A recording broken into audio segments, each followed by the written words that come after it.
Assalamualaikum warahmatullahi wabarakatuh. Perkenalkan, nama saya Lita Kuntadewi, NPM 44, Prodi Ekonomi Angkatan 2019A. Di sini saya akan membahas tentang analisis pendapatan nasional untuk perekonomian terbuka dan peranan sektor luar negeri dalam perekonomian Indonesia. Hubungan ekonomi internasional.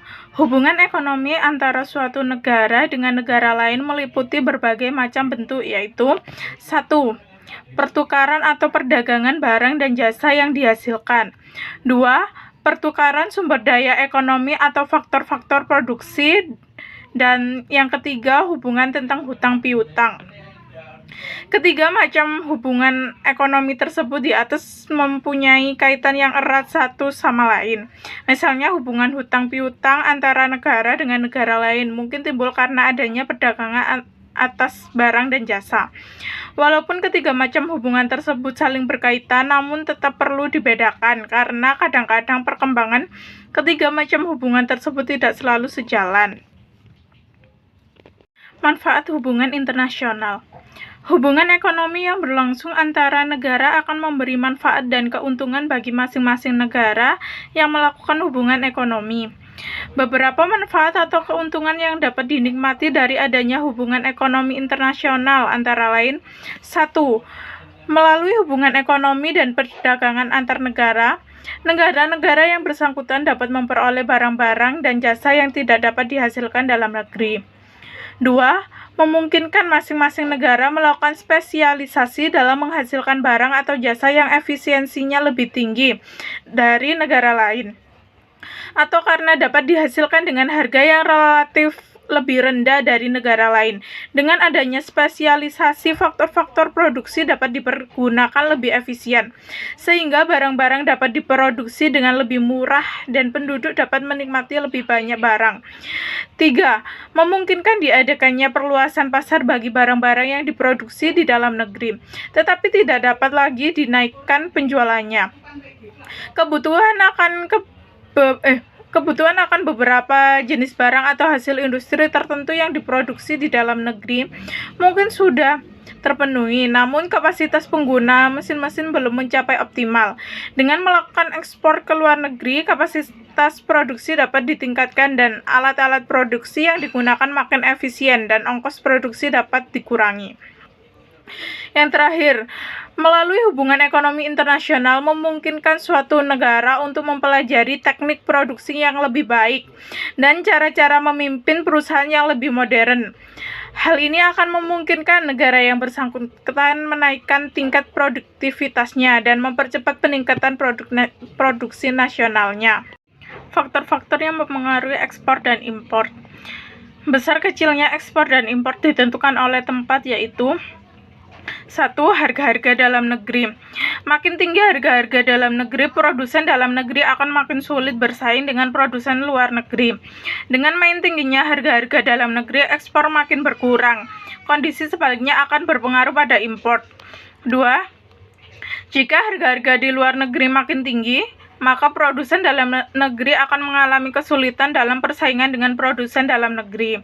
Jadi, harga-harga yang semakin tinggi di luar negeri akan mendorong ekspor dari Indonesia ke Amerika Serikat atau ke Jepang akan terdorong bila kenaikan harga-harga di Indonesia lebih rendah dibandingkan dengan kenaikan harga di Amerika Serikat atau Jepang. Sebaliknya juga berpengaruh pada impor. Yang ketiga, perubahan nilai kurs valuta asing juga mempengaruhi ekspor. Apabila nilai rupiah terdepresiasi atau dievaluasi atas mata uang dolar Amerika Serikat, maka ekspor Indonesia Amerika Serikat juga mengalami kenaikan. Demikian juga kalau mata uang rupiah terapresiasi akan terjadi sebaliknya atau berpengaruh pada impor. Yang terakhir, yaitu yang keempat, makin tinggi pendapatan penduduk luar negeri, makin besar permintaan terhadap barang-barang ekspor. Kondisi sebaliknya berpengaruh pada impor. Ekspor merupakan salah satu komponen pengeluaran agregat. Karena makin besar nilai ekspor, maka pendapatan nasional semakin tinggi. Tetapi sebaliknya, besarnya pendapatan nasional tidak berpengaruh terhadap besarnya ekspor. Walaupun pendapatan nasional meningkat, ekspor belum tentu meningkat. Besarnya impor suatu negara akan berpengaruh pada besarnya cadangan devisa suatu negara. Analisa pendapatan nasional dalam perekonomian terbuka. Pendapatan nasional equilibrium. Untuk perekonomian terbuka, di mana pendapatan investasi pada neraca pembayaran mempunyai saldo berlaku persamaan, yaitu Y sama dengan C plus I plus X min M, di mana variabel barunya adalah X sama dengan nilai ekspor, Y sama dengan nilai import, maka C plus S sama dengan C plus I plus X min M. S plus M sama dengan I plus M. Dalam model ini, pengeluaran investasi dan ekspor kedua-duanya diperlukan sebagai variabel yang eksogen, sedangkan S dan M masing-masing diperlukan sebagai variabel yang endogen, dengan persamaan di bawah ini, yaitu S sama dengan S0 plus SY, M sama dengan M0 plus MY, di mana S0 sama dengan besarnya saving pada tingkat pendapatan nasional sebesar 0. S0 di sini menggantikan min A pada persamaan S sama dengan min A plus 1 min C kali Y. Peran sektor luar negeri pada perekonomian Indonesia. Perdagangan antar negara. Perdagangan antar negara yaitu suatu perdagangan antara satu negara dengan negara yang meliputi proses ekspor maupun import yang sangat berpengaruh bagi pendapatan negara. Perdagangan internasional melibatkan mata uang sebagai transaksi jual beli antar negara dalam hukum yang digunakan suatu hukum internasional. Dalam prakteknya, perdagangan antar negara bisa melibatkan dua negara atau lebih dengan pertukaran barang atau jasa. Perdagangan antar negara atau sering disebut dengan perdagangan internasional, dan perdagangan internasional melibatkan mata uang sebagai transaksi jual beli antar negara dan hukum yang digunakan sesuai hukum internasional. Manfaat perdagangan nasional yaitu 1. Sumber devisa. Manfaat perdagangan internasional bagi perekonomian Indonesia yang pertama adalah sebagai sumber devisa negara. Selain mendapatkannya dari TKA, devisa juga dapat diperoleh dengan melakukan perdagangan internasional, karena dengan melakukan negara bisa mendapatkan mata uang asing. Perdagangan internasional juga akan membuat kebutuhan terpenuhi dan membuat pendapatan menjadi meningkat. Sehingga dengan adanya peningkatan pendapatan negara akan meningkatkan kemakmuran suatu negara yang bersangkutan. Yang kedua, memperluas peluang pekerjaan. Manfaat perdagangan internasional bagi perekonomian Indonesia yang kedua adalah untuk membantu memperluas peluang pekerjaan. Proses perdagangan internasional khususnya ekspor membutuhkan tenaga kerja. Perdagangan internasional membantu menghasilkan lebih banyak lapangan pekerjaan melalui pembangunan industri-industri baru guna memenuhi permintaan produk di berbagai negara. Hal ini turut serta dalam menekankan angka pengangguran. Yang ketiga, meningkatkan kualitas konsumsi. Manfaat perdagangan internasional bagi perekonomian Indonesia yang ketiga adalah untuk meningkatkan kualitas konsumsi masyarakat. Perdagangan internasional memungkinkan industri dalam negeri untuk meningkatkan kualitas barang agar bisa bersaing di pasar bebas. Hal ini pun dengan sendirinya akan meningkatkan standar masyarakat terhadap barang dan jasa. Yang keempat, memperluas pasar dan keuntungan. Manfaat perdagangan internasional bagi perekonomian Indonesia yang keempat adalah untuk memperluas pasar dan keuntungan. Dengan adanya perdagangan internasional, pengusaha bisa menjalankan mesin-mesin produksinya secara maksimal dan menjual kelebihan produk yang dihasilkan ke luar negeri. Dengan begitu, tingginya produktivitas akan meningkatkan pendapatan dan tentu saja keuntungan yang lebih dari biasanya. Yang kelima, peningkatan teknologi. Di negara berkembang, teknologi yang dimiliki biasanya belum berkembang seperti negara maju. Oleh karena itu, dengan adanya perdagangan internasional, hal tersebut memungkinkan untuk melakukan pelatihan sehingga dapat mengejar ketertinggalan teknologi suatu negara.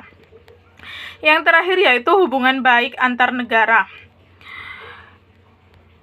Terjalinnya hubungan baik antar negara yang ada gilirannya juga akan berpengaruh pada hubungan kerjasama ekonomi. Teori perdagangan internasional. Teori praklasik, merkantilisme. Merkantilisme melaksanakan kebijakan perdagangan trade policy sebagai berikut. Yang pertama, mendorong ekspor sebesar-besarnya kecuali logam mulia. Yang kedua, melarang atau membatasi impor dengan ketat kecuali logam mulia. Kebijakan tersebut pada saat ini masih dijalankan oleh banyak negara dalam bentuk neo-merkantilisme, yaitu kebijakan proteksi untuk melindungi dan mendorong ekonomi industri nasional dengan menggunakan tarif ATAI atau tarif barier TB dan kebijakan non-tarif barier NTB. Biasanya tarif barier dilaksanakan dengan menggunakan countervailing duty, bea anti-dumping, dan surcharge. Teori klasik. Adam Smith berpendapat bahwa setiap negara akan memperoleh manfaat perdagangan internasional, gain from trade, karena melakukan spesialisasi produksi dan mengekspor barang jika negara tersebut memiliki keunggulan mutlak, absolute advantage, serta mengimpor barang jika negara tersebut memiliki ketidakunggulan mutlak, absolute disadvantage. Adam Smith percaya bahwa seluruh negara dapat memperoleh keuntungan dari perdagangan dan dengan tegas menyarankan untuk menjalankan kebijakan yang dinamakan laissez-faire, yaitu suatu kebijakan yang menyarankan untuk meminimalkan campur tangan pemerintah dalam perekonomian suatu negara. Melalui perdagangan, sumber daya dunia dapat didaya gunakan secara efisien dan dapat memaksimalkan kesejahteraan dunia.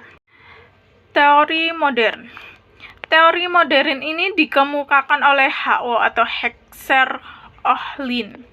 Seringkali disebut pula sebagai teori kepemilikan faktor atau teori proporsi faktor. Teori ini membedakan opportunity cost suatu produk antar suatu negara dengan negara lain dapat terjadi karena adanya perbedaan jumlah atau proporsi faktor produksi yang dimiliki masing-masing negara. Dalam analisisnya, teori H.O. menggunakan dua kurva. Pertama adalah kurva isokos dan yang kedua adalah kurva isokut.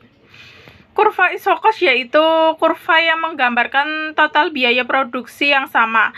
Sedangkan kurva isokon yaitu kurva yang menggambarkan total kuantitas produk yang sama. Dalam teori ekonomi mikro, kurva isokos akan menyinggung kurva isokun pada suatu titik optimal.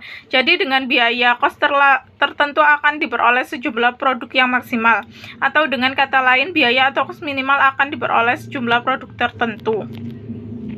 Berikutnya yaitu pertanyaan dan jawaban yang berhubungan dengan materi yang telah saya jelaskan tadi.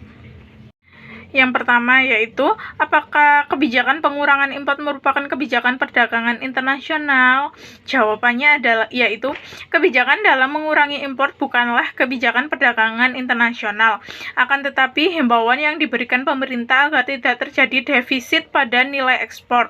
Karena semakin besar nilai ekspor yang kita bukukan, maka akan semakin banyak devisa yang masuk ke negara, begitu juga sebaliknya. Yang kedua, apa cara yang dapat ditempuh pemerintah untuk menghadapi liberalisme ekonomi dalam perdagangan? Jawabannya yaitu memperkuat integrasi ekonomi domestik serta meningkatkan daya saing global, baik dari sisi sumber daya manusia, skala usaha, maupun kualitas produk dan jasa.